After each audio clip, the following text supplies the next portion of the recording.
Hello world அனைவருக்கும் வணக்கம். Olympic 2024 live updates தான் பார்த்துட்டு இருக்கோம். ஆரம்பத்துல இருந்தே தொடர்ந்து முன்னிலை வைக்கிறது பார்த்தீங்கன்னா சீனா தான். இந்த மெடல் டேலியோட ஷீட்ஸ் சம்மரி தான் நம்ம பார்த்துட்டு இருக்கோம். இந்தியாவுக்கு இது வரைக்கும் 3 பிரான்ஸ் மெடல் தான் கிடைச்சிருக்கு. 57வது இடத்த தக்க வச்சிருக்காங்க.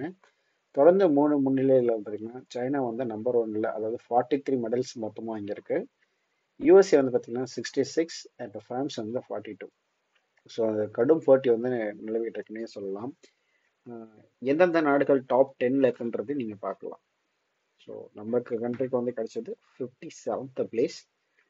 ஸோ ஜப்பான் கூட 7th பிளேஸ் போயிருக்கு. ஜெர்மனி 10th பிளேஸ்ல இருக்கு. ஸோ நம்மளுடைய ஸ்போர்ட்ஸ் லெவல் நிறைய இன்க்ரீஸ் ஆக வேண்டியது இருக்குன்னு நினைக்கிறேன். ஏன்னா உலகமே பார்க்கக்கூடிய ஒரு விஷயம். நமக்கு 3 தான் கிடைச்சிருக்கு. ஸோ இதுதான் உங்களுக்கு சம்மரியா சொல்லலாம். வீடியோஸ், ஈவெண்ட்ஸ், நியூஸ் எல்லாமே நம்ம டெய்லி ஹண்ட்ல பார்த்து தெரிஞ்சுக்கலாம்.